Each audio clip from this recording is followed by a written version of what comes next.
அபிஷேக அப்போஸ்தல கிறிஸ்தவ சபையின் சார்பாக நம்முடைய ஆண்டவராக இயேசு கிறிஸ்துவின் நாமத்தினாலே இந்த ஆராதனைக்கு நாங்கள் உங்களை அன்போடு வரவேற்கிறோம். கர்த்தரை துதியுங்கள், அவர் நல்லவர், அவர் கிருபை என்றும் உள்ளது. இந்த 2020ஆம் ஆண்டின் நவம்பர் மாதம் கடைசி கர்த்தருடைய நாளிலே கர்த்தர் நம்மை கூட்டி சேர்த்திருக்கிறார். ஹல்லேலூயா! கர்த்தர் மிகவும் நல்லவர். நாம் ஒருமனப்பட்டவர்களாக ஜெபித்து இந்த ஆராதனையை ஆரம்பிப்போம். அன்பின் பிதாவே, நாங்கள் உம்மை நன்றியுள்ள இதயத்தோடு துதிக்கிறோம், ஸ்தோத்தரிக்கிறோம். நீர் மிகவும் நல்லவர், உம்முடைய கிருபை என்றும் உள்ளதப்பா. ஆண்டவரே இயேசுவே, இந்த 2020 ஆண்டவரே, இந்த ஜனவரி மாதத்திலிருந்து இந்த நவம்பர் மாதம் வரைக்கும் கிருபையாக ஆண்டவரே எங்கள் ஒவ்வொருவரையும் நீர் காத்த தயவுக்காக உமக்கு ஸ்தோத்திரம், ஸ்தோத்திரம், ஸ்தோத்திரம், ஸ்தோத்திரம் அப்பா. எண்ணிலடங்காத நன்மைகளை நீர் எங்களுடைய வாழ்க்கையிலே செய்திருக்கிறீர் ஆண்டவரே. இயேசுவே, நாங்கள் எத்தனையோ முறை சோர்ந்து போயிருந்தாலும் ஆண்டவரே, உம்மை சரியாக தேடாமல் இருந்தாலும் நீர் கிருபையாக ஆண்டவரே உம்முடைய அன்பை, உம்முடைய கிருபை எங்களை விட்டு விலக்காமல் இம்மட்டுமாக நீர் எங்களை காத்தீரே. அதற்காக உமக்கு நன்றி, உமக்கு நன்றி, உமக்கு நன்றி, உமக்கு நன்றி அப்பா. உமக்கு ஸ்தோத்திரம். நீர் எங்களுக்கு கொடுத்திருக்க நல்ல சுகபலன், ஜீவன், ஆரோக்கியத்திற்காக நன்றி ஆண்டவரே. இப்பொழுது நான் செய்து போல உயிரோடு இருக்கிறவனே உம்மை துதிப்பான் என்ற வசனத்தின்படி ஆண்டவரே இயேசுவே, நீர் எங்களுக்கு ஜீவனை தந்திருக்கிறீர், அதற்காக நன்றி அப்பா. இயேசுவே, நாங்கள் உம்மை துதிக்கிறோம், துதிக்கிறோம், துதிக்கிறோம், துதிக்கிறோம் அப்பா. நன்றி செலுத்துகிறோம் ஆண்டவரே. இந்த நாளிலேயும் இந்த நவம்பர் மாதத்தின் கடைசி கர்த்தருடைய நாளிலே ஆண்டவரே நன்றியுள்ள இதயத்தோடு உம்மை துதிக்க, ஆராதிக்க, உம்முடைய வசனங்களை கேட்டு உம்மை பின்பற்ற எங்களுக்கு வேண்டிய கிருபையை நீ தருவீராக, ஆசீர்வதிப்பீராக, எல்லா தடைகளையும் அகற்றுவீராக. பரிசுத்த ஆவியானவராகிய தேவன் ஆண்டவரே இந்த ஆராதனை உம்முடைய கரங்களை பொறுப்பெடுத்து நீர் ஆசீர்வதியும், மற்றவர்களுக்கு ஆசீர்வாதமாக மாற்றும். இயேசுவின் நாமத்தில் ஜெபிக்கிறோம் பிதாவே, ஆமென். ஹல்லேலூயா! ஆத்துமமே, என் முழு உள்ளமே, ஆண்டவரே நீ தினம் துதிப்பாய், அன்பினால் உன்னை அழைத்தவரை. கர்த்தர் நம்மை அழைத்த நாள் முதற்கொண்டு, கரம் பிடித்த நாள் முதற்கொண்டு இம்மட்டுமாக நடத்தி வந்த அவருடைய பாதைகளை நினைத்து நன்றியோடு நாம் பாடுவோம். விசேஷமாக இந்த 2020ஆம் ஆண்டிலே நாம் பல பாதைகளை கடந்து வந்திருக்கலாம். அந்த பாதைகளை நினைத்து கர்த்தர் நம்மை எப்படியெல்லாம் காப்பாற்றினார் என்று நினைவு கூர்ந்து நாம் இந்த பாடலை பாடி கர்த்தரை துதிப்போம். ஆத்துமமே, என் உள்ளமே, ஆண்டவரை நீ தினம் துதிப்பாய், அன்பினால் உன்னை அழைத்தவரை. ஆத்துமமே, என் உள்ளமே, ஆண்டவரை நீ தினம் துதிப்பாய், அன்பினால் உன்னை அழைத்தவரை. நாளொரு மேனியோ பொழுதொரு வண்ணமாய் நன்மைகள் ஈந்துன்னை வளர்த்தவரை. நாளொரு மேனியோ பொழுதொரு வண்ணமாய் நன்மைகள் ஈந்துன்னை வளர்த்தவரை. ஆத்துமமே, என் உள்ளமே, ஆண்டவரை நீ தினம் துதிப்பாய், அன்பினால் உன்னை அழைத்தவரை. ஜீவனை கொடுத்துன்னை மீட்டவரே தூதர், ஜீவ போஜனம் சோரில் நீந்தவரே. ஜீவனை கொடுத்துன்னை மீட்டவரே தூதர், ஜீவ போஜனம் சோரில் நீந்தவரே.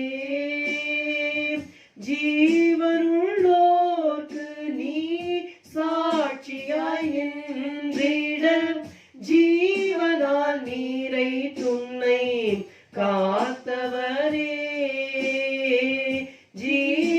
ஜீவனுள்ளோர்க்கு நீ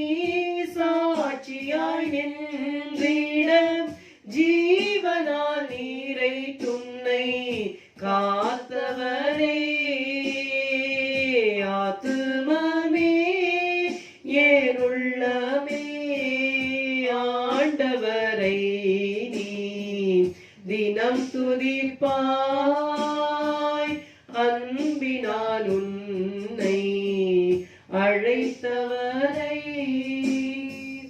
நடத்திய வழிகள் நோக்கிடுவாய்.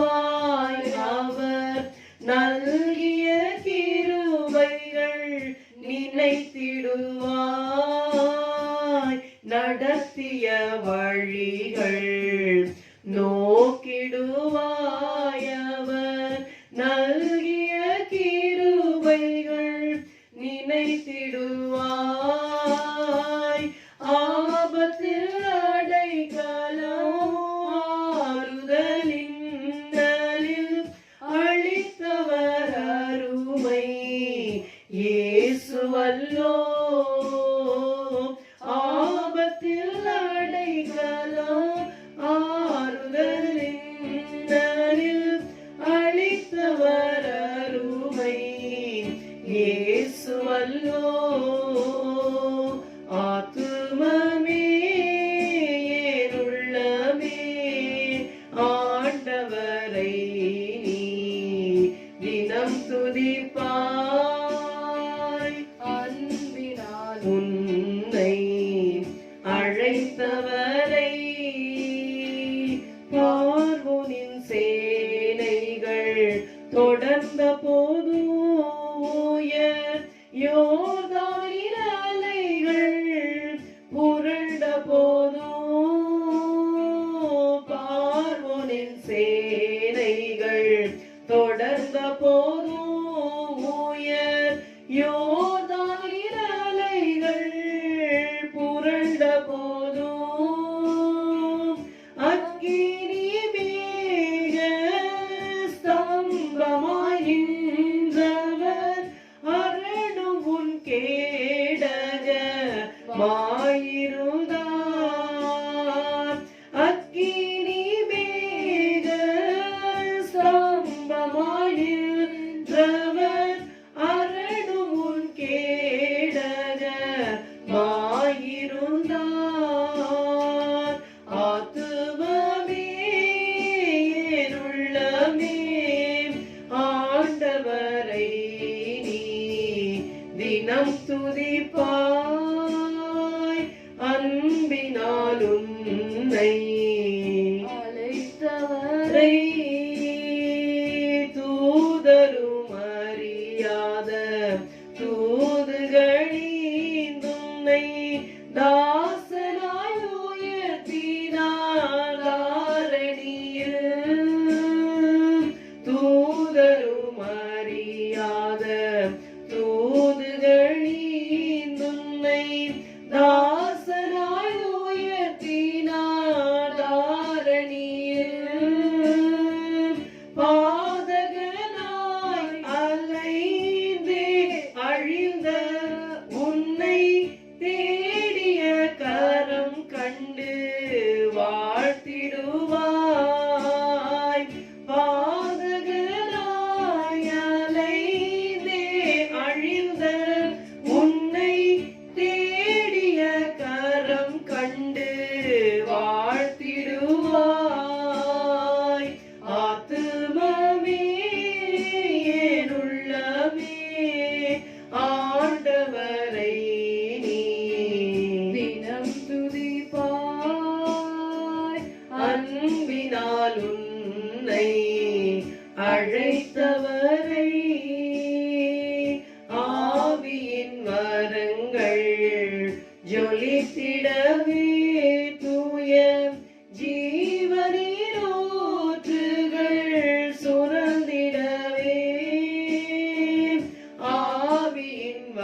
தினம் துதிப்பாய் அன்பினால் உன்னை அழைத்தவரை நாளொருவே நீயும் பொழுதொரு வண்ணமாய் நன்மைகள் ஈந்துன்னை வளர்த்தவரை ஆத்துமமே ஏன் உள்ளமே ஆண்டவரை தினம் துதிப்பாய் அன்பினால் உன்னை அழைத்தவரை. ஹல்லேலூயா. பாதகனாக பாதகியாக அலைந்த நம்மை தேடிய கரம் கண்டு வாழ்த்திடுவாய். ஹல்லேலூயா. அது மட்டுமல்ல, கர்த்தர் எதற்காக நம்மை அழைத்தார்? ஜீவனுள்ளோருக்கு சாட்சியாய் நின்றிட ஜீவனால் நிறைத்து உன்னை காத்தவரே. இன்னும் நாம் ஜீவனுள்ளோருக்கு சாட்சியாக நிற்கும்படியாக நம்மை புது ஜீவனால நிரப்பி நிறைத்து நம்மை கர்த்தர் காத்து கொள்ளுவார். ஹல்லேலூயா. அடுத்ததாக நாம் ஒரு ஆங்கில பாடலை நாம் பாடுவோம். கர்த்தர் நல்லவர். ஹல்லேலூயா. I need thee every hour. கர்த்தரை பார்த்து சொல்லுவோம், ஆண்டவர் இந்த 11 மாதங்கள் ஆண்டவரை கிருபையாக என்னோடு இருந்து நடத்தினீர். இந்த நாளிலும் நீர் எனக்கு வேண்டும், இனிமேலும் ஒவ்வொரு மணி நேரமும் எனக்கு வேண்டும் ஆண்டவரே. ஹல்லேலூயா. ஹல்லேலூயா. கடவுள் இல்லாமல் நம்மளால், தேவன் இல்லாமல் வாழவே முடியாது. நான் ரட்சிக்கப்படுவதற்கு முன்பாக ஒரு கிறிஸ்தவ பள்ளிக்கூடத்திலே படித்தேன். அதில் கட்டாயம் வாரத்தில் ஒரு 2 தடவை அல்லது 3 முறை இந்த பாடலை பாடுவார்கள்.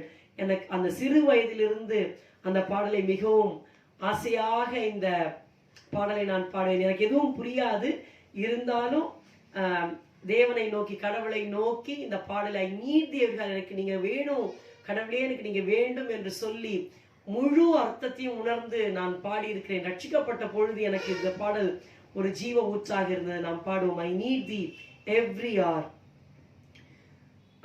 I need thee every hour, most gracious Lord. No tender voice like thine can peace afford. I need thee, oh I need thee, every hour I need thee. Oh bless me now my Savior, I come to thee. I need thee every hour, stay thou nearby. Temptations lose their power when thou art nigh. I need thee, oh I need thee, every hour I need thee. Oh bless me now my Savior, I come to thee. I need thee every hour, in joy or pain. Come quickly and abide, all life is vain. I need thee, oh I need thee, every hour I need thee. Oh bless me now my Savior, I come to thee. I need thee every hour, teach me thy will, and thy rich promises in me fulfill. I need thee, oh I need thee, every hour I need thee. Oh bless me now my Savior, I come to thee. I need thee every hour, most holy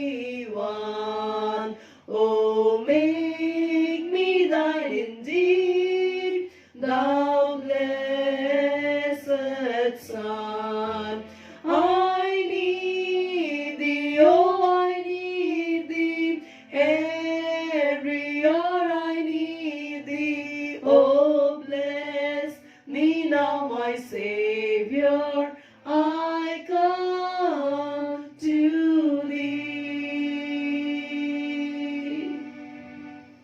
Hallelujah. ஒவ்வொரு நாளும் அவர் நமக்கு வேண்டும். எந்நாளும் நீரே வேண்டும், இந்த நாளும் வேண்டும். நீர் என்னை நோக்கி பாரும் என் அன்பு நேசரே. ஹல்லேலூயா. மூன்றாவதாக ஒரு பாடலை பாடுவோம். யெகோவா தேவன் சிருஷ்டி கர்த்தரவர், யெகோவா தேவன் சர்வ வல்லவரே, கீலேயா தைலமாம் கன்மலையானவர், என்னை முற்றும் சுகமாக்கும் தேவனாம். ஹல்லேலூயா. ஆங்கிலத்தில் இன்னொரு பாடல் இருக்கிறது. Whether you want healing in your soul, body or mind, Jesus stands among us என்ற ஒரு பாடலை பாடுவோம். ஹீலிங் என்று சொன்ன உடனே நாம் சரீரத்தில் மாத்திரம் சில வேளையில் நினைத்துக் கொள்வோம். ஆனால் நம்முடைய ஆவி, ஆத்மா, சரீரம், நம்முடைய சிந்தை எல்லாவற்றுக்குமே நமக்கு சுகம் தேவைப்படுகிறது.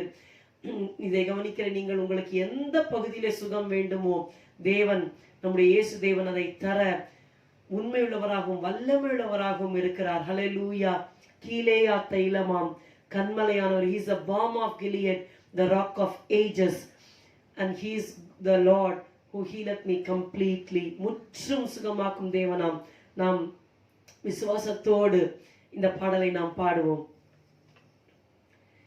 யெகோவா தேவன் சிருஷ்டி கர்த்தரவர், யெகோவா தேவன் சர்வ வல்லவரே, யெகோவா தேவன் சிருஷ்டி கர்த்தரவர், யெகோவா தேவன் சர்வ வல்லவரே, கீலேயா தைலமாம் கன்மலையானவர், என்னை முற்றும் சுகமாக்கும் தேவனாம். கீலேயா தைலமாம் கன்மலையானவர், என்னை முற்றும் சுகமாக்கும் தேவனாம். ஹல்லேலூயா, ஹல்லேலூயா, ஹல்லேலூயா, ஹல்லேலூயா.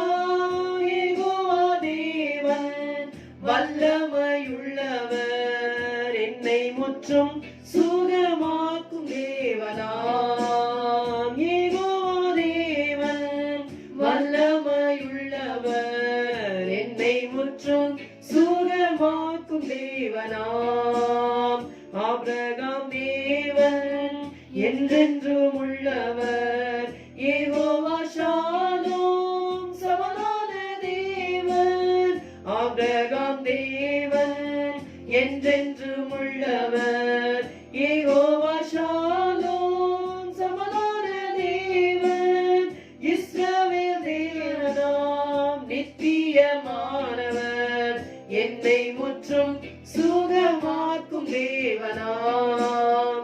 இஸ்ரவேல் தேவனாம் நித்தியமானவர், என்னை முற்றும் சுகமாக்கும் தேவனாம். ஹல்லேலூயா, ஹல்லேலூயா, ஹல்லேலூயா, ஹல்லேலூயா.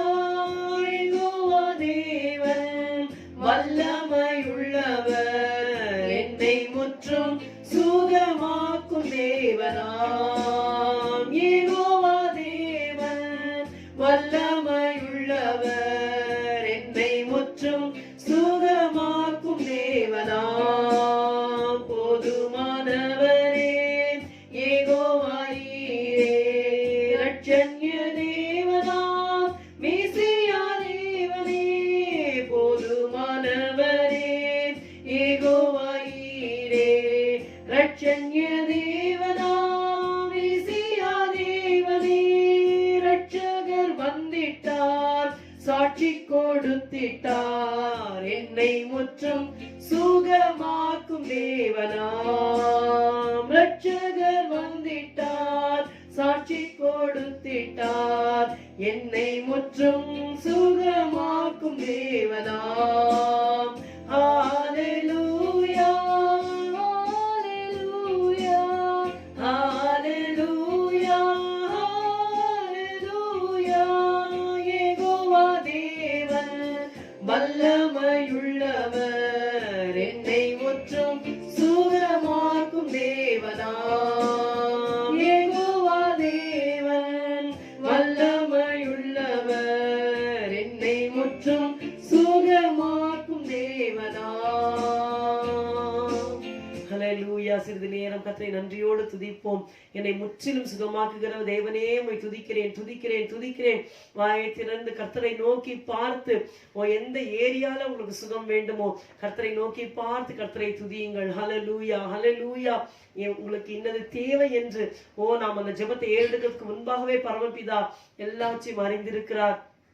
ஹல்லேலூயா. அவர் இரக்கமுள்ளவர், அவர் கிருபை மிகுந்தவர். ஹல்லேலூயா ஹல்லேலூயா ஹல்லேலூயா. மலைகள் விலகினாலும் பர்வதங்கள் நிலை பெயர்ந்தாலும் என் கிருபை உன்னை விட்டு விலகாமலும் என் சமாதானத்தின் உடன்படிக்கை உன்னை விட்டு நிலை பெயராமலும் இருக்கும் என்று உன்மேல் மனது உருகிற கர்த்தர் சொல்லுகிறார். ஹல்லேலூயா. நம்மேல் மனதுருகிற தேவன். ஹல்லேலூயா ஹல்லேலூயா ஹல்லேலூயா. எதிர்க்கிற மக்கள் மத்தியிலே, பொறாமை எரிச்சல் கொள்ளுகிற மக்கள் மத்தியிலே தேவன் நமக்கு எப்படிப்பட்டவராக இருக்கிறார்? அவர் மனதுருகிற ஒரு தேவனாக இருக்கிறார். ஹல்லேலூயா ஹல்லேலூயா ஹல்லேலூயா. நன்றி அப்பா நன்றி அப்பா நன்றி அப்பா நன்றி அப்பா. நன்றி செலுத்துகிறோம் நன்றி செலுத்துகிறோம் நன்றி செலுத்துகிறோம் ஆண்டவரே. கர்த்தாவே, நீர் எங்கள் மேல் மனதுருகிற தேவனாய் இருக்கிறீரப்பா. திரளான ஜனங்களை நீர் கண்ட போது மேய்ப்பன் இல்லாத ஆடுகள் போல் இருக்கிறார்கள் என்று சொல்லி நீர் மனதுருகினீர் ஆண்டவரே. திரளான வியாதிகளை பார்த்த பொழுது அவளை பார்த்து மனதுருகினீர் ஆண்டவரே. இயேசுவே, உமக்கு நன்றி நன்றி நன்றி. பட்டினியாய் அனுப்பிவிட்டால் நடுவழியிலே சோர்ந்து போவார்களே என்று சொல்லி மனதுருகினீர் அப்பா. அற்புதங்களை செய்த தேவன் ஆண்டவரே. ஹல்லேலூயா. நன்றி நன்றி இயேசுவே. நீர் எங்கள் மேல் மனதுருக்கமாய் இருந்து இந்த வருடத்தின் 11 மாதங்களை அப்பா நீர் கடக்க செய்தீரே, அதற்காக நன்றி நன்றி அப்பா. இயேசுவே, இன்னும் ஆண்டவரே, இன்னும் இன்னும் உம்முடைய மனதுருக்கம் எங்களுக்கு தேவை அப்பா. இயேசுவே, உமக்கு ஸ்தோத்திரம் ஸ்தோத்திரம் ஸ்தோத்திரம் ஸ்தோத்திரம் ஸ்தோத்திரம் அப்பா. ஆண்டவரே, இதை பார்க்கிற ஒவ்வொரு பிள்ளைகள் மேலேயும் அந்த மனதுருக்கத்தை நீர் கட்டளையிடும் ஆண்டவரே. You are a compassionate God. ஆண்டவரே, மனதுருக்கத்தினால் அவர்களை தொட்டு ஆசீர்வதியும் ஆண்டவரே, சுகமாக்கும் ஆண்டவரே. இயேசுவே, உமக்கு ஸ்தோத்திரம் இயேசுவே, உமக்கு ஸ்தோத்திரம் இயேசுவே, உமக்கு ஸ்தோத்திரம் அப்பா. நன்றி நன்றி நன்றி நன்றி ஆண்டவரே. ஹல்லேலூயா ஹல்லேலூயா ஹல்லேலூயா. ஒரு கோரஸ் இருக்குது, trust in the Lord and don't despair. He is a friend. So true.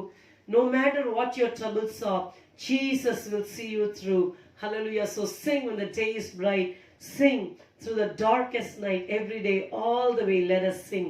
அந்த பல்லவியை நாம் பாடுவோமா?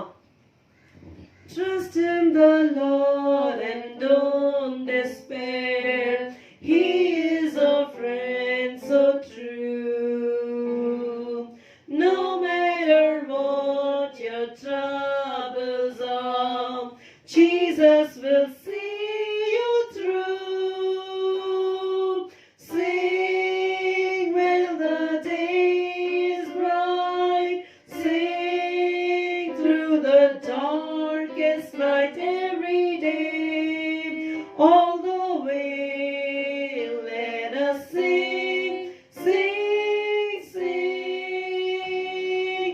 இயேசுவை நம்பு சோராதே, தேற்றுவார் உன்னையாய்.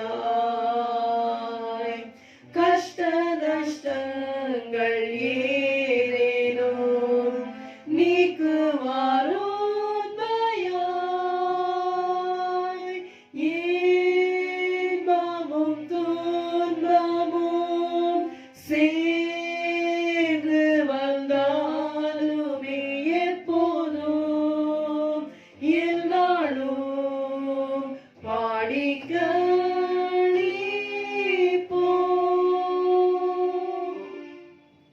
ஹல்லேலூயா. ஒரு முறை எனக்கு ஒரு கடுமையான ஜுரம் வந்தது. எந்த ஜுரம் என்றே கணிக்கவே முடியவில்லை. எல்லா டெஸ்டுமே நெகட்டிவ்.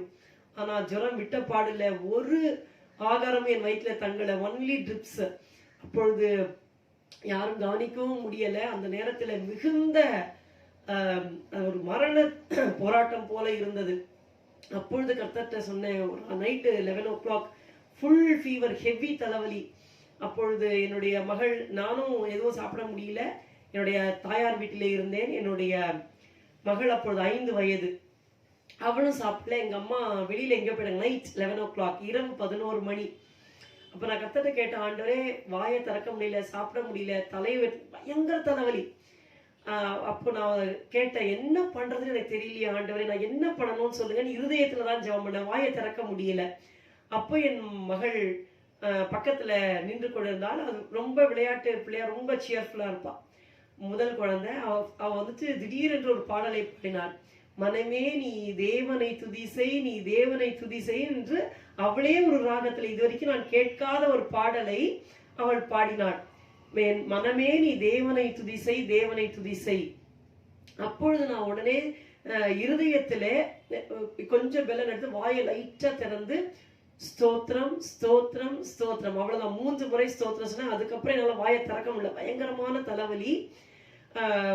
சொல்லி முடித்த உடனே என்னுடைய செவியிலே இதுக்கு மேல என்னால ஒண்ணும் பண்ண முடியல, நான் மரித்து விடுவேன் ஆண்டவரே என்று சொல்லி நான் இருதயத்துல கேட்டேன். அப்ப என்னுடைய ரைட் இயர்ல கர்த்தர் ஒரு சத்தத்தை கொடுத்தார். You will not die but you will live and declare the works of the Lord. You will not die but you will live and declare the works of the Lord. 3 முறை நீ சாகாமல் பிழைத்திருந்து கர்த்தருடைய செய்கைகளை விவரிப்பாய் என்ற சத்தத்தை 3 முறை ஆண்டவர் ஆங்கிலத்திலே என்னோடு பேசினார். ஹல்லேலூயா. அதுக்கப்புறமா வேற ஒரு டாக்டர்கிட்ட போகும்பொழுது கடைசியா சொன்னார், எல்லாமே நெகட்டிவா இருக்கு, இருந்தாலும் இந்த மாத்திரையை போடுங்கன்னு ஒரு மாத்திரையை கொடுத்தாரு. உடனே அது மலேரியாவுக்கு ஒரு மாத்திரையை கூட உடனே ஜுரம் நின்று விட்டது. 15 நாள் அடித்த ஜுரம் ஒரே மாத்திரையிலே எனக்கு சரியாகி விட்டது. கர்த்தர் கிருபையாக என்னை அந்த மரண படுக்கையை தூக்கி எடுத்தார். பிரியமானவர்களே, ஒருவேளை உங்களுக்கு சரீரத்துல பலவீனம் இருந்து லெட் அஸ் சிங் சிங் என்று சொல்லும்போது பாட முடியாவிட்டாலும் இருதயத்திலே கர்த்தரை நீங்கள் துதியுங்கள், இருதயத்திலே கர்த்தரை துதியுங்கள். கர்த்தர் எல்லாவற்றையும் மாற்றி போடுவார்கள். One more time shall we sing that chorus? Trust in the Lord and don't despair. He is a friend so true. No matter what your troubles are, Jesus will see you through. Trust in the Lord and don't despair. He is a friend so true. No matter what your troubles are, Jesus will see you through. Sing when the day is bright, sing through the darkest night every day, all the way. Let us sing, sing, sing. இயேசுவை நம்பு சோராதே, தேற்றுவார் உண்மையாய். கஷ்ட நஷ்டங்கள் ஏதேனும் நீக்குவார் உண்மையாய். இன்பமும் துன்பமும் சேர்ந்து வந்தாலுமே எப்போதும் என்னாலும் பாடி களிப்போம்.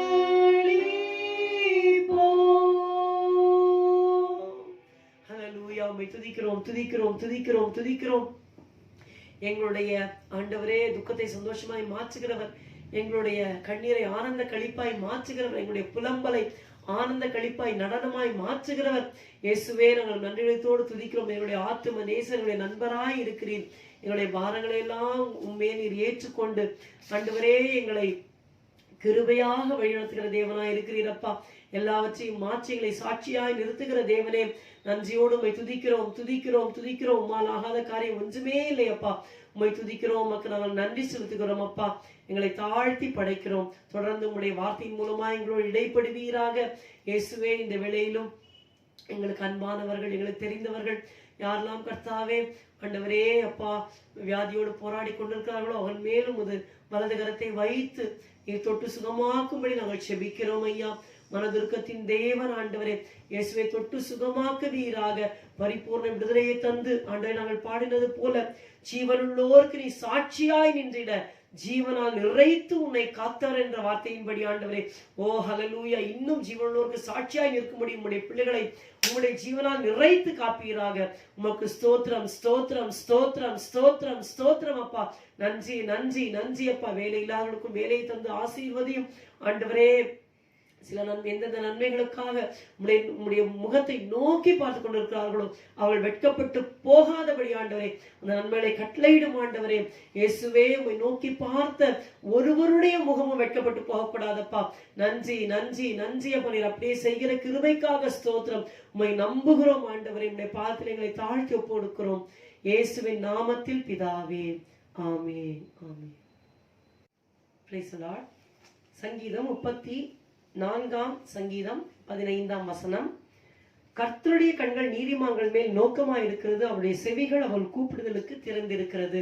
இந்த வசனத்தை கொண்டு நாம் சில நாட்களாக தியானித்துக் கொண்டிருக்கிறோம்.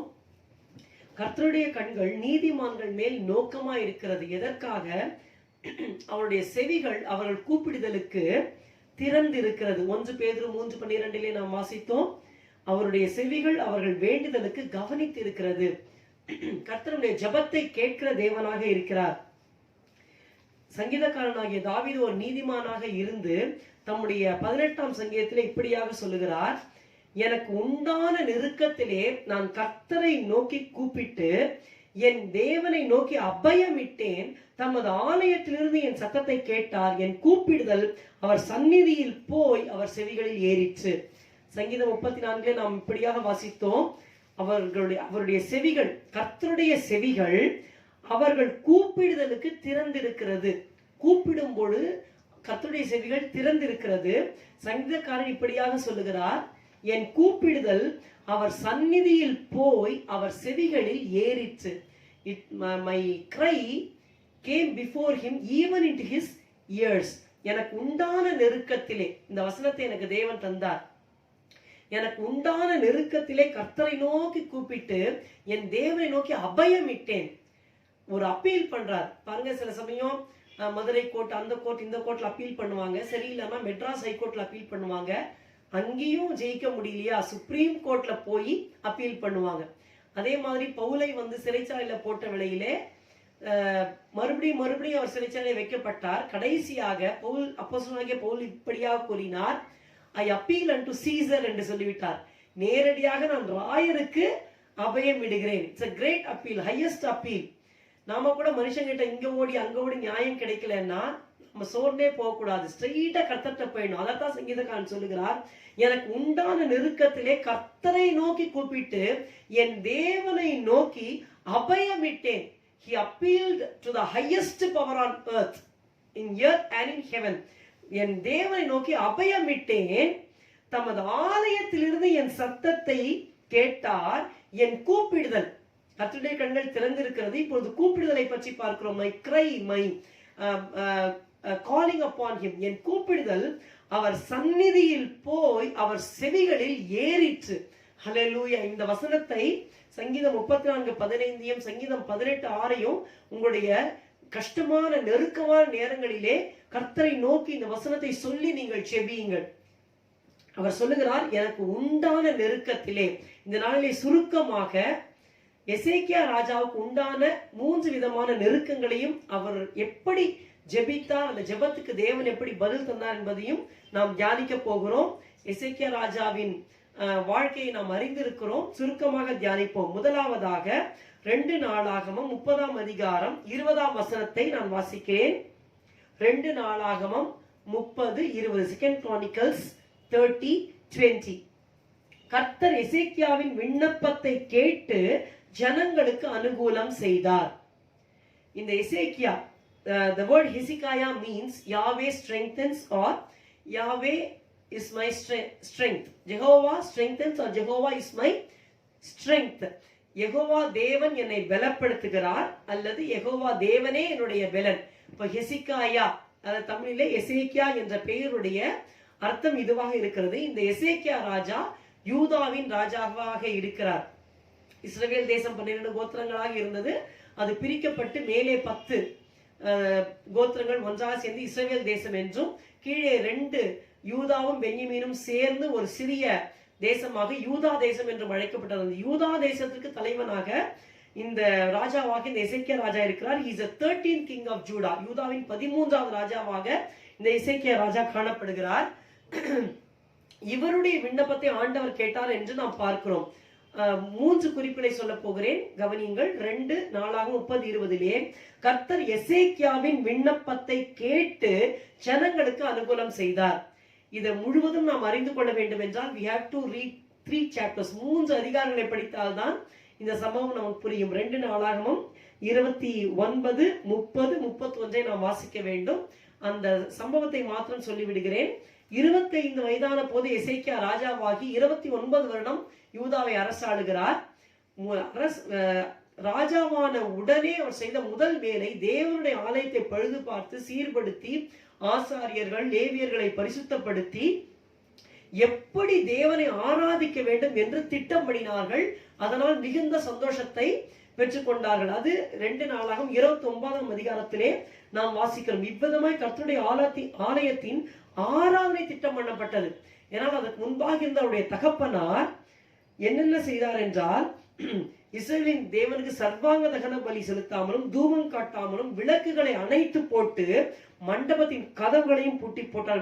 விளக்குகளை அணைத்து போட்டால் வேதத்தையே தொடல. சர்வாங்க தகன பலி சாக்ரிஃபைஸ் கிடையாது, பிரேயர் கிடையாது, பைபிள் ரீடிங் கிடையாது, எல்லாம் மூடிட்டாங்க. ஒரு ஆராதனையுமே செலுத்தப்படல.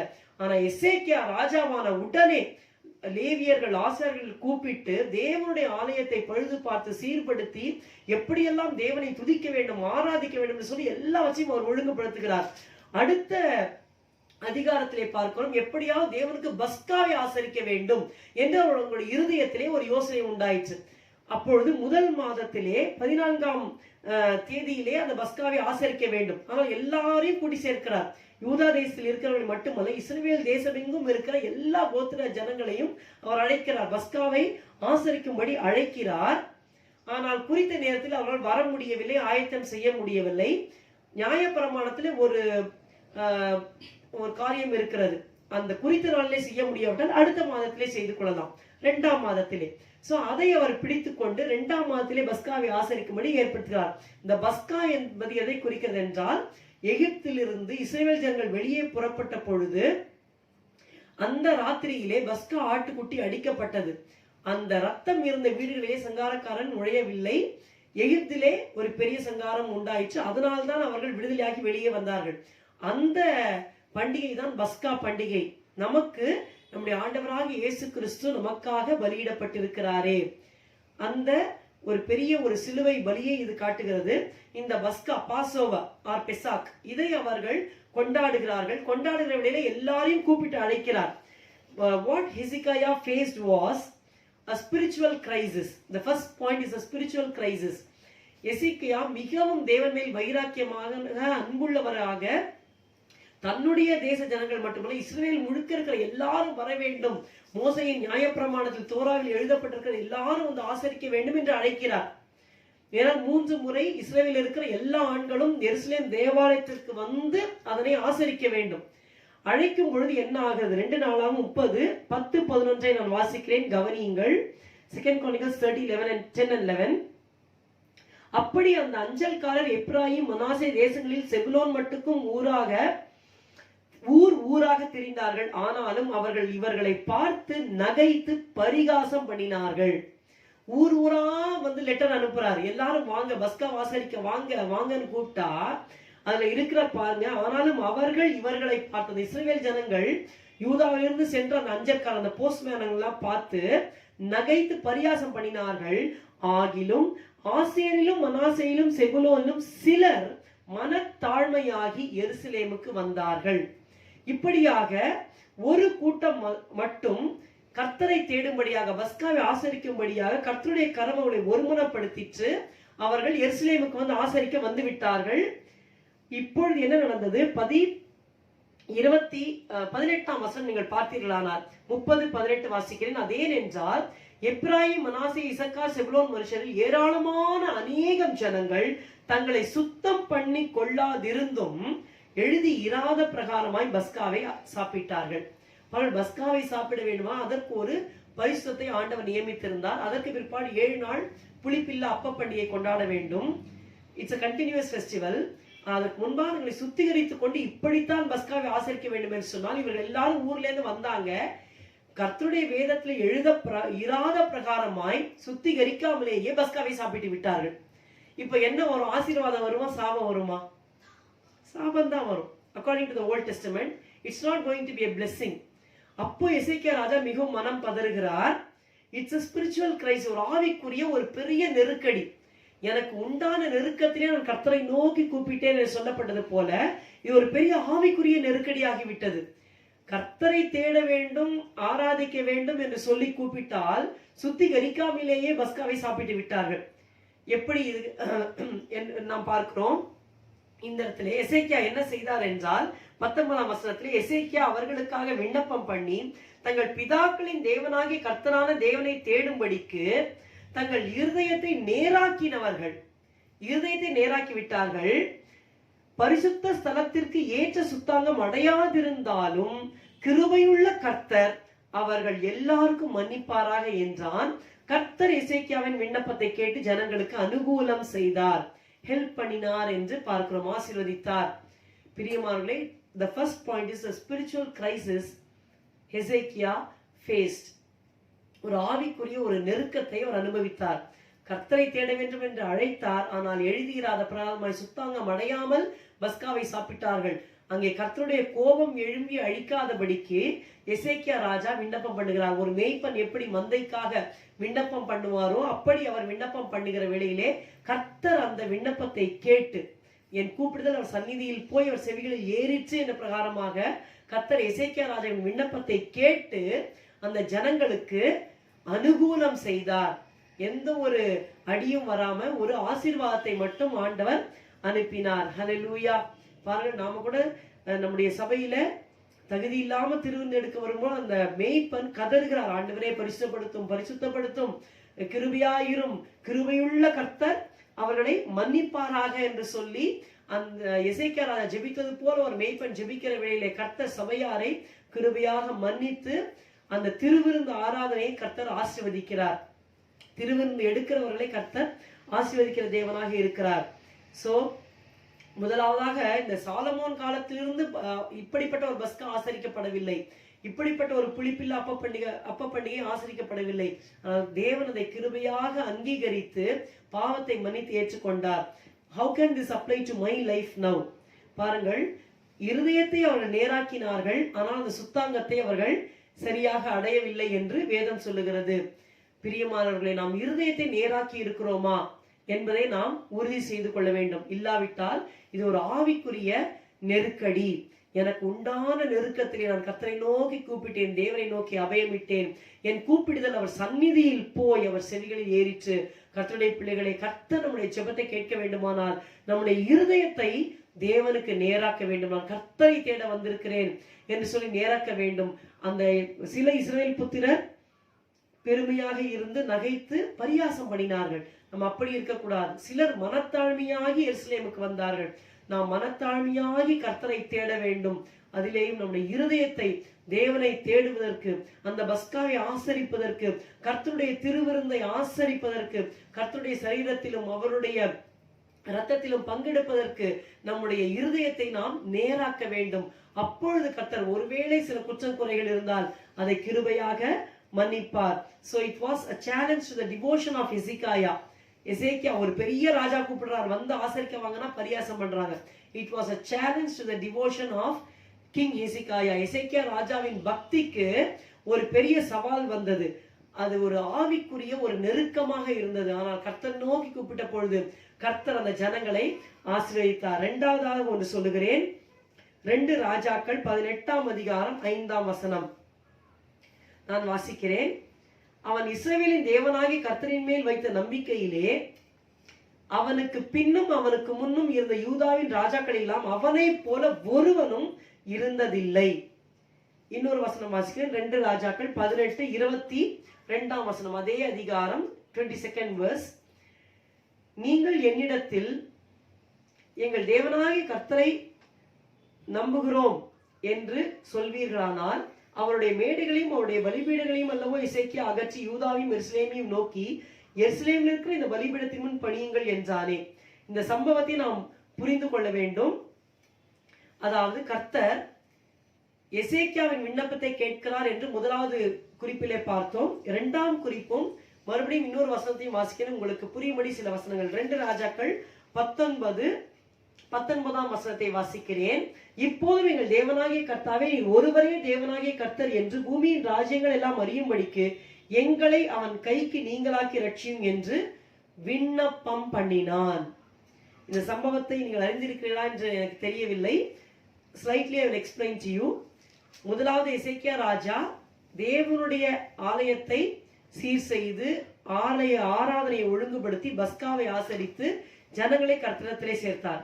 இரண்டாவது வாழ்க்கையின் கட்டத்திலே சனகெரிப் என்கிற அசீரியா ராஜா இவனுக்கு விரோதமாக வந்து விட்டான். இந்த சனகெரிப் என்கிறவன் அசீரியாவின் ராஜா, பெரிய ஒரு படையை வைத்திருக்கிறவன்.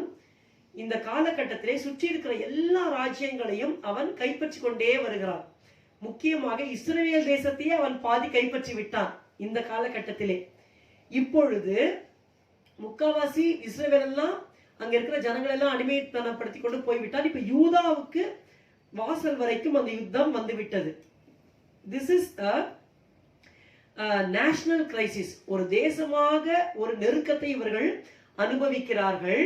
இந்த சம்பவத்தை நான் சொல்லி விடுகிறேன், எல்லா வசனங்களையும் வாசிக்க இயலாது. 2 Kings 18-19 எல்லாவற்றையும் நாம் வாசிக்க வேண்டும். 2 ராஜாக்கள் 18-19 முழுவதுமாக வாசித்தால்தான் இந்த சம்பவம் புரியும். அந்த சம்பவத்தை உங்களுக்கு சொல்லி விடுகிறேன். சனகரிப் ராஜா, இந்த அசீரியாவின் ராஜாவாகிய சனகரிப் யூதாவுக்கு விரோதமாக படையெடுத்து வருகிறார். அவனுடைய தளபதிகள் ஒருத்தர் ரப்சாக்கே என்பவரிடத்திலே நிறைய காரியங்களை சொல்லி அனுப்புகிறார். முக்கியமாக அவன் சொல்லுகிற வார்த்தை என்னவென்றால் 2 ராஜாக்கள் 18ஆம் அதிகாரம் 22ஆம் வசனம். அதைதான் முன்பாக நான் வாசித்தேன். 19 22 வரை வாசிக்க வேண்டும். குறிப்பு என்னவென்றால், ரப்சாக்கே என்ன சொல்லுகிறான், அந்த கிங்குடைய ஒரு ரெப்ரசன்டேட்டிவ் ரப்சாக்கே, எனிமி கிங்குடைய ரெப்ரசன்டேட்டிவ் ரப்சாக்கே சொல்லுகிறான், நீ நம்புகிற நம்பிக்கை என்ன? நீ யாரை நம்பிக்கொண்டிருக்கிறாய்? அசீரியா ராஜாவாகிய மகாராஜாவால் உரைக்கிறதும் நீங்கள் எசேக்கியாவுக்கு சொல்ல வேண்டியதும் என்னவென்றால், நீ நம்பி இருக்கிற இந்த நம்பிக்கை என்ன?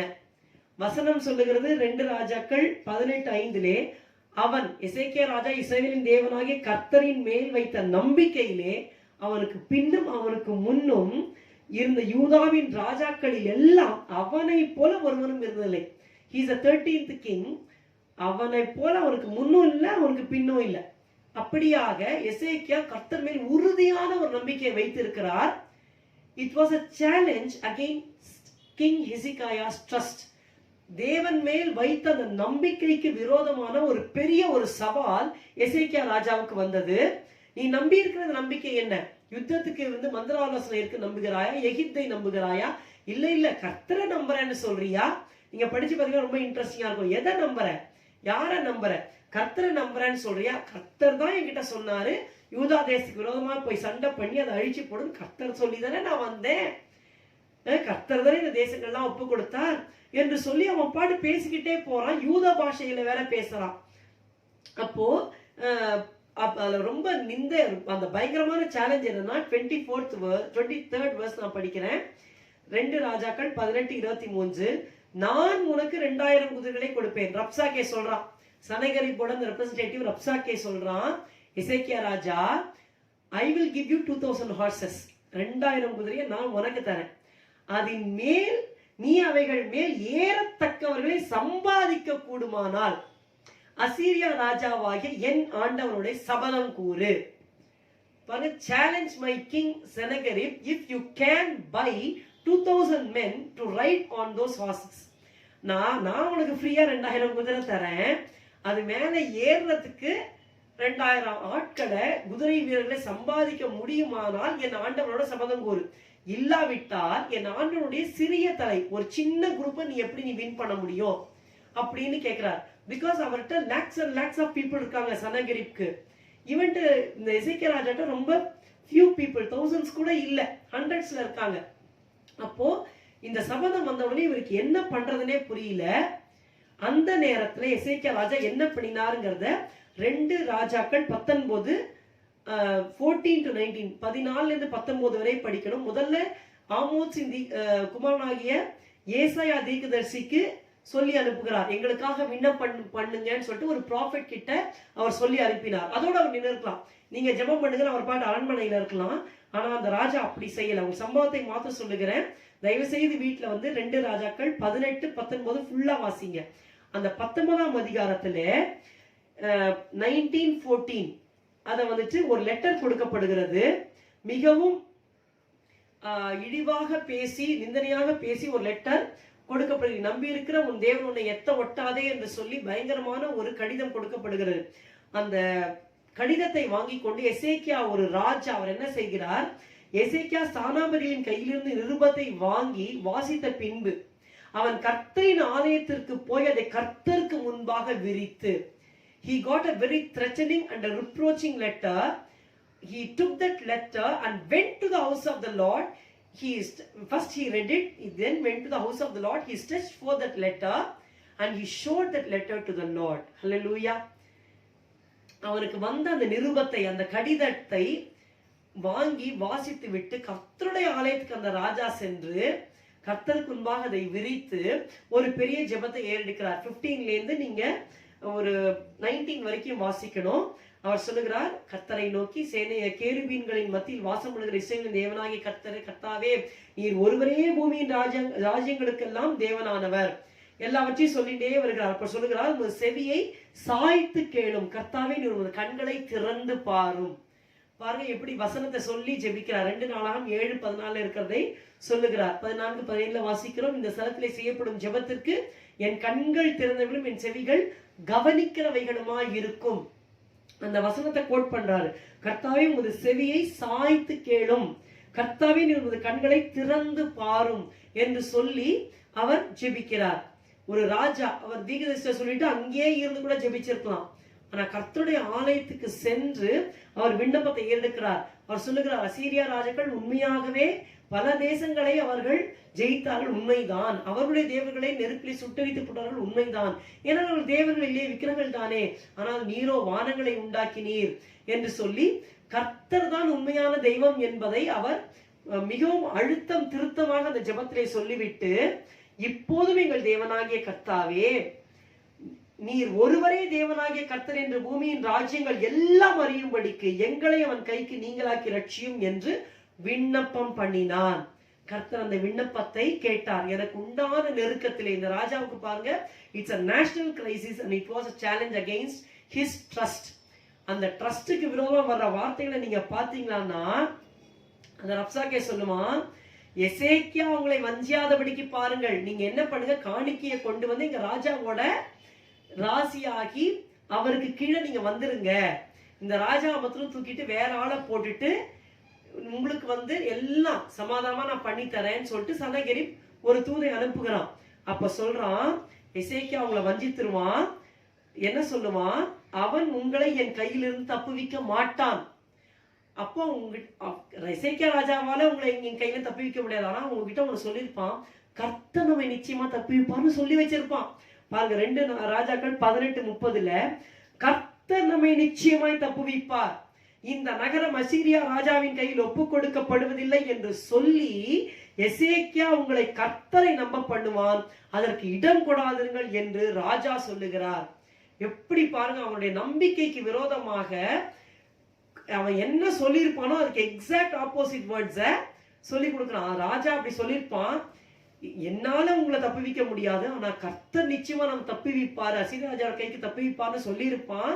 நம்பாதீங்க, வஞ்சிக்கப்படாதீங்க, என்கிட்ட அடிமையா வந்துருங்க அப்படின்னு சொல்லி இந்த ரப்சாக்கே அந்த கிங்குடைய வார்த்தைகளை சொல்லுகிறான். ஆனா எசேக்கியா ராஜா ஒண்ணு சொல்லியிருந்தான், என்ன சொன்னாலும் சரி வாயை மட்டும் திறக்காதீங்க.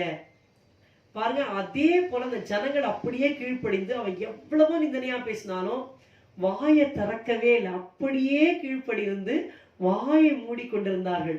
அதுக்கப்புறமா தான் இந்த லெட்டர் வருது. தேவனுடைய ஆலயத்துல போய் சொல்லுகிறார். அப்பொழுது கர்த்தர் ஏசாயா தீர்க்கதரிசி மூலமாய் சொல்லுகிறார். ஒரே வசனம் நிறைய சொல்லுகிறார், அதுல ஒரே வசனம் சொல்லுகிறேன். 2 ராஜாக்கள் 19:28. It's a very interesting chapter. If you follow the Bible, the verses will really deliver you and it will give you new life. 2 Kings 19:28, 2 ராஜாக்கள் 19:28. நீ எனக்கு விரோதமாய் கொந்தளித்து வீரியம் பேசினது என் செவிகளில் ஏறினபடினால் நான் என் துரட்டை உன் மூக்கிலும் என் கடிவாளத்தை உன் வாயிலும் போட்டு நீ வந்த வழியை உன்னை திருப்பி கொண்டு போவேன் என்று அவனை குறித்து, அதாவது சனகெரிப் ராஜாவை குறித்து சொல்லுகிறார். என்ன நடந்தது? அன்றைக்கு ராத்திரியிலே 35ஆம் வசனம், 2 ராஜாக்கள் 19:35 வாசிக்கிறேன். அன்று ராத்திரியில் சம்பவித்தது என்னவென்றால், கர்த்தருடைய தூதன் புறப்பட்டு அசீரியரின் பாளையத்தில் 185,000 பேரை சங்கரித்தான். அதிகாலமே எழுந்திருக்கும் போது இதோ அவர்கள் எல்லாரும் செத்த பிரேதங்களாய் கிடந்தார்கள். One angel was sent from God towards the camp of Assyria, and he smote 185,000 of the Assyrians. ஒரே ஒரு தூதனை ஆண்டவர் அனுப்பினார். இந்த தூதன் போய் ஒரே நைட்ல 185,000 பேர், இவர்கிட்ட 2,000 பேரை கூட ஏத்துறதுக்கு ஆள் கிடையாது. ஆனா அவனுடைய காலாட்படையை பார்க்கும்போது 185,000 ஒரு கேம்ப்ல இருக்காங்க. ஆனா ஒரு தூதன் போய் எல்லாரையும் சங்கரிச்சிட்டான். காலையில எழுந்து பார்த்தா எல்லாரும் செத்த பிரேதங்களா இருக்காங்க. இப்ப யாரை சண்டை போடுறது? கம்ப்ளீட்டா ஆர்டர் அனிகிலேட் பண்ணிட்டாரு. எல்லாம் செத்த பிரேதமா கிடக்கு, அடக்கம் பண்ண கூட முடியாது. இந்த அசீரிய ராஜா சனகெரிப் எழுந்து தன்னுடைய ஊருக்கே குடுக்குன்னு ஓடி போயிட்டாரு. அந்த இடத்துல அவருடைய சொந்த மகன்கள் 2 பேர் இவரை கொலை செய்து போட்டார்கள். பாருங்க, அவர்கிட்ட ஆள்பலமே இல்லை எசேக்கியா ராஜாட்ட. ஆனா கர்த்தர் மேல ஒரு நம்பிக்கை இருந்தது. அந்த லெட்டரை எடுத்துக்கிட்டாரு. முதல்ல ஏசியா தீர்க்கதரிசியை ஜெபம் பண்ண சொன்னாரு. லெட்டரை எடுத்துக்கிட்டாரு, கர்த்தருடைய ஆலயத்துக்கு போனாரு. இன்னைக்கு ஒரு கஷ்டம்னா கூட கர்த்தருடைய ஆலயத்துக்கு போய் ஜெபிக்கிறது கூட ஜனங்களுக்கு கஷ்டம். என்ன பண்ணுவாங்கன்னா, போன் பண்ணி பாஸ்டர் ஜெபம் பண்ணுங்க, நீங்க ஜெபம் பண்ணுங்க, நீங்க ஜெபம் பண்ணுங்க, அவ்வளவுதான். ஜெபம் பண்ணிட்டு இவங்க அப்படியே வீட்டுல அப்படியே உட்கார்ந்துக்குவாங்க. ஆனா எசேக்கியா ராஜா அப்படி, நான் ராஜா, நான் போகணுமா அப்படி அவர் கேட்கவில்லை. அந்த லெட்டரை எடுத்துட்டு அவரே கர்த்தருடைய ஆலயத்திற்கு போனார். அங்க போய் கதறி ஜெபிக்கிறார். கர்த்தரை நோக்கி விண்ணப்பம் பண்ணினார். கர்த்தர் அந்த விண்ணப்பத்தை கேட்டு உடனே ஏசியா தீர்க்கதரிசிகிட்டே இருந்து ஆன்சர் வருது. அவன் மூக்குல துரட்ட போட்டு இழுத்துட்டு போவேன்னு சொல்றாரு. அதே மாதிரி கர்த்தர் ஒரு தூதரை அனுப்பி காரியத்தை அப்படியே மாறுதலாக முடிய பண்ணினார். It was a challenge against Hezekiah's trust and it was a national crisis, but the Lord heard the prayer of Hezekiah. எனக்கு உண்டான நெருக்கத்திலே கர்த்தரை நோக்கி கூப்பிட்டேன், என் தேவனை நோக்கி அபயமிட்டேன். என்னுடைய கூப்பிடுதல் அவருடைய சமூகத்தில் சந்நிதியில் போய் அவருடைய செவிகளில் ஏறிற்று. ஹல்லேலூயா. கர்த்தர் இப்படியாக ஆண்டவர் எசேக்கியா ராஜாவை தப்புவித்தார். மூன்றாவதாக ஒன்று சொல்லி முடிக்கிறேன். 2 ராஜாக்கள் அதே புத்தகம் 20ஆம் அதிகாரம் முதல் 3 வசனங்களை வாசிக்க வேண்டும்.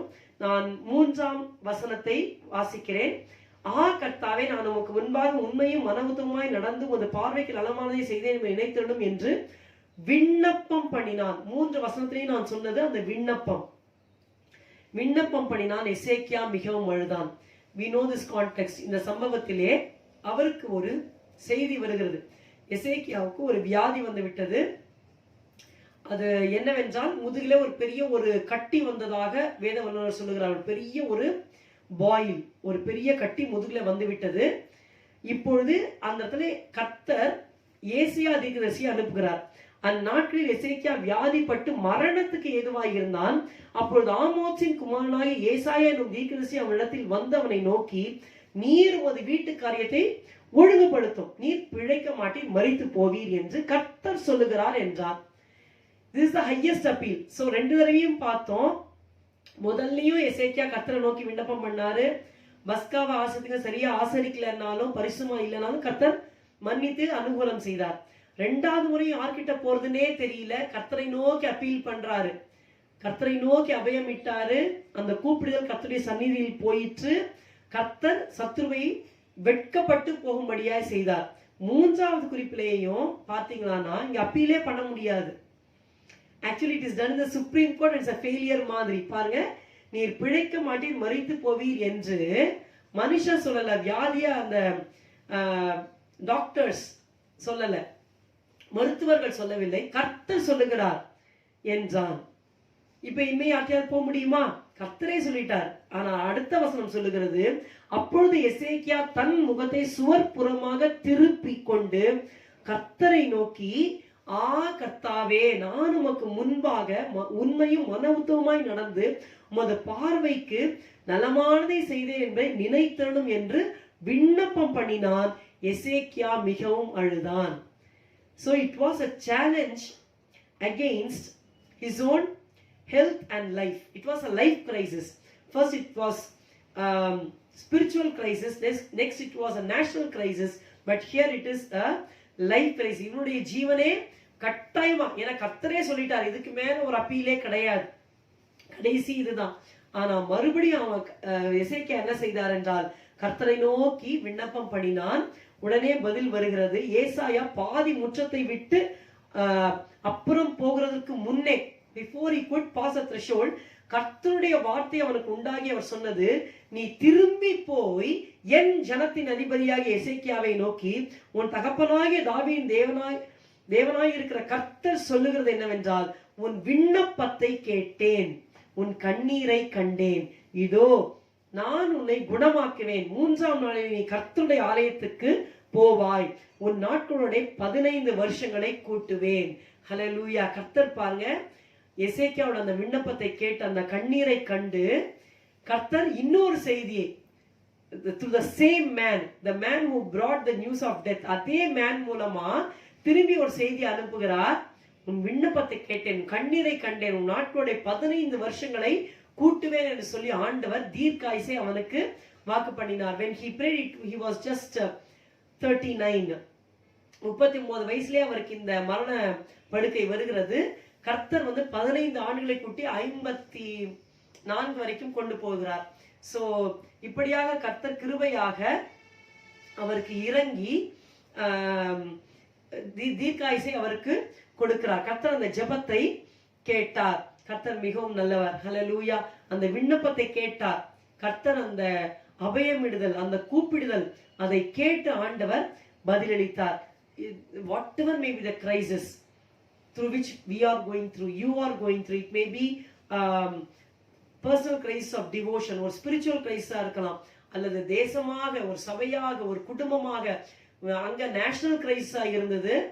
ஆனா ஒரு குடும்பமாக நீங்கள் உங்கள் நம்பிக்கைக்கு விரோதமான சவால்களை சந்தித்துக் கொண்டிருக்கலாம், அல்லது உங்கள் சொந்த ஜீவனுக்கு விரோதமான ஒரு பயங்கரமான போராட்டமாக இருக்கலாம். அது எப்படிப்பட்ட சவாலாக இருந்தாலும் சரி, கர்த்தர் நம்முடைய ஜெபத்தை கேட்டு, அந்த விண்ணப்பத்தை கேட்டு, அந்த அபயமிடுதலை, அந்த கூப்பிடுதல் அவருடைய செவிகளில், சந்நிதியில் போய் அவருடைய செவிகளில் ஏறிற்று. இந்த வசனத்தின்படி ஹல்லேலூயா கேட்டு நிச்சயமாக விடுதலையாக்குவார். எனக்கு உண்டான நெருக்கத்திலே நான் கர்த்தரை நோக்கி கூப்பிட்டு, என் தேவனை நோக்கி அபயமிட்டேன், தமது ஆலயத்திலிருந்து என் சத்தத்தை கேட்டார், என் கூப்பிடுதல் அவர் சந்நிதியில் போய் அவர் செவிகளில் ஏறிற்று. இந்த வசனத்தை அப்படியே நம்புங்கள். உங்களுடைய சவால்கள், உங்களுடைய நெருக்கம் எதுவாக இருந்தாலும் கர்த்தரை நோக்கி பாருங்கள். கர்த்தர் நிச்சயமாக விடுதலையாக்கி உங்களை சாட்சியாக நிறுத்துவார். இந்த வேளையில் நாம் ஜெபம் பண்ணுவோம். ஹல்லேலூயா. ஸ்தோத்திரம், ஸ்தோத்திரம், ஸ்தோத்திரம், ஸ்தோத்திரம், ஸ்தோத்திரம். உம்மை துதிக்கிறோம், துதிக்கிறோம், துதிக்கிறோம், துதிக்கிறோம் அப்பா. நெருக்கத்திலே உம்மை அழைத்தேன், நெருங்கி உதவி எனக்கு அளித்தீர். நெருக்கத்திலே உம்மை அழைத்தேன், நெருங்கி உதவி எனக்கு அளித்தீர். திசை கெட்டெங்கும் மலைந்திடாமல் தீவிரம் என்னை தாங்குகின்றீர். திசை கெட்டெங்கும் மலைந்திடாமல் தீவிரம் என்னை தாங்குகின்றீர். பாதம் பணிந்தேன் என்னாலும் துதியே, உம்மை அன்றி யாரை பாடுவேன். இசையா உந்தன் அன்பு உள்ளம் பொங்குதே, இசையா உந்தன் அன்பு உள்ளம் பொங்குதே. அன்பின் பிதாவை உம்மை துதிக்கிறோம், ஸ்தோத்திரிக்கிறோம் அப்பா. எசேக்கியா ராஜாவுக்கு வந்த எல்லா நெருக்கத்திலும் ஆண்டவரே உம்மை நோக்கி விண்ணப்பம் செய்த பொழுது ஆண்டவரே அவனுடைய கூப்பிடுதல் உம்முடைய சந்நிதியிலிருந்து செவிகளில் ஏறிற்று. ஆண்டவரே அந்த விண்ணப்பத்தை கேட்டு ஆண்டவரே ஜனங்களுக்கு நீர் அனுகூலம் செய்தீர். எசேக்கியாவின் விண்ணப்பத்தை கேட்டு ஆண்டவரே அசீரியா ராஜாவின் கைக்கு அந்த ஜனங்களை நீர் தப்புவித்தீர். ஆண்டவரே, எசேக்கியாவின் சொந்த வாழ்க்கையிலே வந்த அந்த கிரைசிஸ், லைஃப் கிரைசிஸ் ஆண்டவரே, ஜீவனுக்கே நெருக்கம் வந்த பொழுதும் அவனுடைய அந்த விண்ணப்பத்தை கேட்டு ஆண்டவரே, இயேசுவே ஆண்டவரே, ஜீவனோருக்கு சாட்சியாய் நிற்கும்படி ஜீவனால் நிறைத்தீரே. அது போல ஆண்டவரே இயேசுவே, உம்முடைய பிள்ளைகள் எந்த நெருக்கத்தில் போகிறார்களோ நீர் கண்ணோக்கி பார்த்து அவர்களுடைய விண்ணப்பத்தை கேட்டு ஆண்டவரே இயேசு ஒரு விடுதலை நீர் தருவீராக. சங்கீதம் 34:15 இருக்கிறது போல ஆண்டவரே, கர்த்தருடைய செவிகள் அவளை கூப்பிடுதலுக்கு திறந்திருக்கிறது, வேண்டுதலுக்கு கவனித்திருக்கிற வார்த்தையை ஆண்டவரே கர்த்தாவே நீர் நிறைவேற்றி ஆண்டவரை உம்மை நோக்கி அபயமிடுகிற உம்முடைய பிள்ளைகளுக்கு நீர் இரக்கம் கட்டளையிடுவீராக. இதை பார்க்கிறவர்கள் மட்டுமல்ல, யாருக்காக பாரத்தோடு செபிக்கிறார்களோ அவர்களுக்கும் நீர் விடுதலையை தந்து உம்முடைய நாமத்தை மகிமைப்படுத்திக் கொள்ளும் அப்பா. உமக்கு ஸ்தோத்திரம், உமக்கு ஸ்தோத்திரம், உமக்கு ஸ்தோத்திரம். நன்றி நன்றி நன்றி. உம்முடைய நாமத்திற்கே நாங்கள் மகிமையை செலுத்துகிறோம். உம்முடைய பிள்ளைகளை விடுதலையாக்கி சாட்சியாக நிறுத்தும், ஆசீர்வதியும் இயேசுவின் நாமத்தில் பிதாவே, ஆமேன். எல்லாரும் சேர்ந்து சொல்லுவோம். என் ஆத்துமாவே கர்த்தரை ஸ்தோத்திரி, என் முழு உள்ளமே அவருடைய பரிசுத்த நாமத்தை ஸ்தோத்திரி. என் ஆத்துமாவே கர்த்தரை ஸ்தோத்திரி, கர்த்தர் செய்த சகல உபகாரங்களையும் மறவாதே. அவர் அக்கிரமங்களை எல்லாம் மன்னித்து உன் நோய்களை எல்லாம் குணமாக்கி உன் பிராணை அழிவுக்கு விலக்கி மீட்டு உன்னை கிருபையினாலும் இரக்கங்களினாலும் முடிசூட்டி நன்மையினால் உன் வாயை திருப்தியாக்குகிறார். கழுகுக்கு சமானமாய் உன் வயது திரும்ப வாழ வயது போல் ஆகிறது. ஒடுக்கப்படுகிற யாவருக்கும் கர்த்தர் நீதியையும் நியாயத்தையும் செய்கிறார். ஆமேன், ஆமேன். கர்த்தர் தாமே உங்களை ஆசீர்வதிப்பாராக. கர்த்தர் உங்களோடு இருப்பாராக. ஆமேன்.